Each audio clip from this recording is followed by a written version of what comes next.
Morning folks, welcome to Transwest Truck Trailer RV. My name is Paul Lavoie.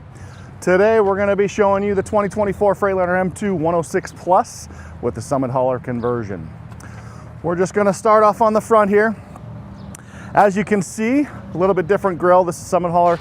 This particular one has the blackout package where it blacks out most of the chrome, not all of it though, but Summit hauler emblem there. And as we're dropping down to here, you do see your 2 recovery hooks right there, and then your radar system for your front end crash alert. You do notice that the bumper is a 3-piece bumper. Makes it very, very easy if anything does happen to replace that part. You don't have to replace the entire thing, just the front of it. Right here, we've got the hood of the Freightliner. It is a compressed fiberglass, very, very durable for Colorado hails. It makes it so that you won't have to actually, it won't get dented as easily. It has to be some pretty heavy duty hail to actually go through this, but very, very easy. Very easy to actually access this. You just got to make sure that the tie downs are unhooked. Comes down here. Very, very easy for anybody to really do that. And as you see in there, we do have the Cummins L9 diesel engine coupled with the Allison 3200 TRV transmission. It has 360 horsepower, 1150 pound-feet of torque. And as you're looking in here, you do see that it's actually very easy to access here. I mean, you can even drop in here right next to the bumper and wheel well. It's just very, very easy to access. Obviously, you want to be mechanically inclined. But as you see, fuel filter, water separator here, your power steering fluid. Easy to access. The fuses right there. Dipstick for your oil. You got your air filter over there, and then your coolant right up there. As we're dropping down in the wheel well, if your battery does happen to die on this, very easy to actually jump it. It's just right there. You've got your negative and your positive right there. Makes it so you can access that very, very easily. These ones do have the Michelin 255 80 R22.5s, and as you can see, the upgraded wheels, it is a blackout wheel. But also, it does have an extra drum in there, where it does have the ball bearings in there, where it's actually evening out the balance of the tires. Very good for safety, and then obviously the longevity of the tire. As we're coming up here, these do have the breakaway mirrors. If you hit something or somebody hits you, very, very easy to access this. Break away just like this, and then once you're done with it, just pull it right back. They are powered. The top one is heated so that you can actually make it so that if it does get frost on it, it does heat it right off. Right here, you do have your hookup for your engine block heater for those cold nights wherever you're at. Makes it so that you're not going to freeze up and your fuel won't get gunked up. Right here, you have your access point to your fuel tanks. This is one of 2 50-gallon tanks. The other one is just on the other side, the exact replica, except for this DEF tank won't be here. This is your only DEF tank. It is a 6-gallon DEF tank. You're getting roughly about 300, 350 miles per gallon on that. It is lockable, so nobody can actually come in and steal your fuel. Right here, you have your trickle charger. Make it so your batteries are full all the time. Very, very easy to access too. I'm gonna jump up inside the cab right here. As I said, it was the Summit hauler conversion. You do see the nice, very, very comfortable seats. Very, very nice. This one is just particularly heated, so you do have your heated button right there, lumbar support, your tilt feature, and then it is an air ride seat. So just accessing it, very, very easy. Down below here, you do have your kill switch.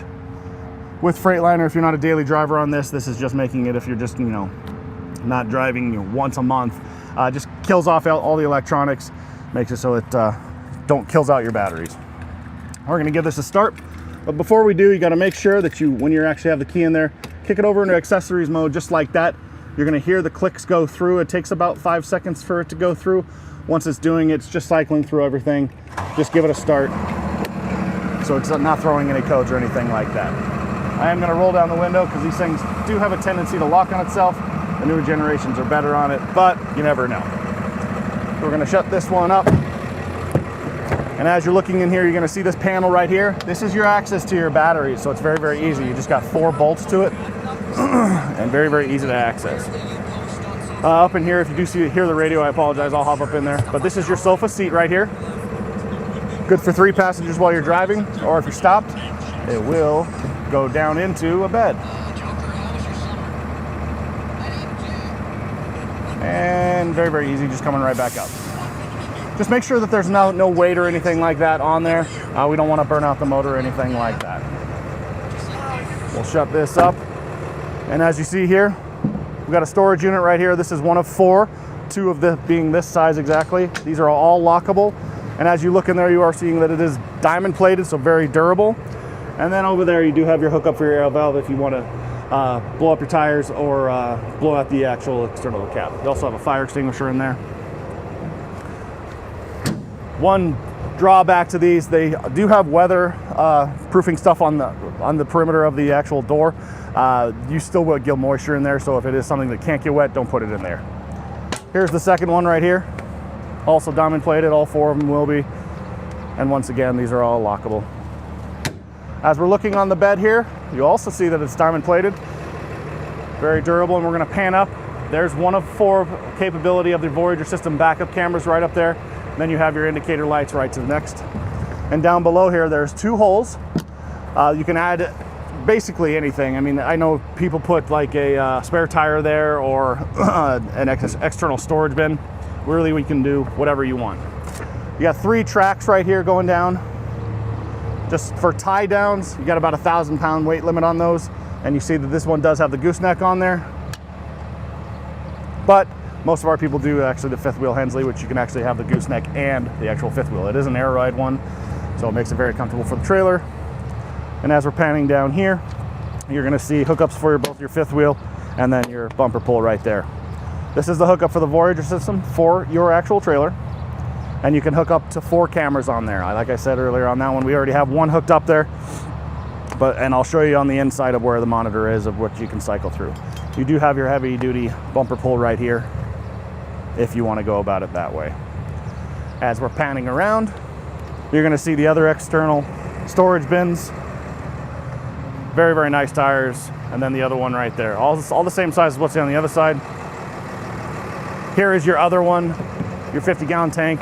Both of them are lockable. It is self-leveling, but you do need to get a full tank. You will need to fill up on both sides. All right, we're gonna hop in the back right here. You're gonna see, as my cameraman points out on the back console, you've got hookups for more power right there. They are just for charging. So you've got a couple of 110s and then some USBs as well. As I turn down the radio, so we're not going to be disturbed by that. You're going to see the other passenger of a front window or front seat right here. A lot of space, very, very comfortable, and you see it's air ride as well and heated. So as we hop up into the cab here, I'll show you the interior of it. As I walk around, I'm going to be shutting this. It is also very, very easy to actually shut this. You'll see as soon as the camera gets up in there, you'll see it's me just pushing it. Then you've got your gas shocks actually locking it down. Okay. So as we get going in here, we're going to start from the left over here. You got your standard dashboard right here, all analog dials right here, and then the middle digital right there. Controls for it all are right here. Literally just cycling through, just going through the arrow keys. Tells you all the info, what's actually going on with the actual vehicle. On the right side here, you've got your Bluetooth right there, and then you've got your cruise control set up right here. Down here, you've got the buttons for your air, for your both trailer, and then the actual cab, or the brakes for the actual truck. Next over here, you got your subwoofer for the radio. Down here, you got your trailer gain. Then right here, hazards, dome light, footwell light, your pre-trip one. That's a very important one for safety. You're gonna click that. Takes about a minute for it to start, but then you'll walk around the vehicle and you'll see that making sure all of your indicator lights are actually on. Right here, you have optional switches. Sometimes there's a light bar up front or the indicator lights up top. That's what these ones are set up for, this option one, for the ones up top. But you can add more if you like. A lot of people like to put light bars on the front because it does, illuminate your way even better. Right here are all for your safety systems. All of these systems right here are going to be on. These are the buttons to turn it off. Your automatic brake, your lane departure warning, and your traction control, and then your shutdown override. Most of you are truck drivers, you know what that button's for, but for those who don't, shutdown override is if you do get a check engine light where it starts bogging you down the engine and starts shutting you down. What you're going to do is actually hit that button. It'll make it so that the engine will continue to go and makes it so you can actually pull off to the side of the road and be safe for everybody, for yourself and everybody. Right here, climate control for the back, so you would just do your heat or your cold, and then the fan speed are going to be right here. Down below, you've got your rear locking differential, and then your suspension dump right here. that's going to do is actually just lower it just a little bit more, just so you can hook up to a low trailer. Right here, this is for the screen up front, your HDMI and your USB. Right here, controls for the actual climate control for the front of the cab. Your speed, the zone, and then the temperatures of whatever you would like. Your very, very large console right here, you've got 4 cup holders right there, and then you've got a very, very large space right here for anything you want to store. They're very, very easy to actually clean too, in case you actually spill something. You can literally just remove these things, comes out, clean it out, and then you're good to go. And plop it right back in there. As we pan up, we're gonna go show you right here. This is a part of the radar system that I showed you on the front. Very, very large windshield here, 2,500 square inches of it. And then up top here, this is your Voyager system right here. Like I said, you could have up to 4 cameras on here. You would just click this button right here and it'll cycle through each one of the cameras. You can even split it, 3 cameras, 4 cameras, or just the one, whichever you would like. This one is set up with an air horn up top, and then your microphone for your Bluetooth right there. You do have a secondary horn right here, just in case you want to be not so obnoxious, but other than that, that's basically our 2024 M2 106 with the Summit Hauler conversion. If you're interested in this vehicle or any other vehicles on our lot, feel free to get a hold of me. My name is Paul Lavoie. You can get a hold of me on my email, paul.lavoie@transwest.com, or you can give me a call at 303-503-3305. Thanks for spending some time with me.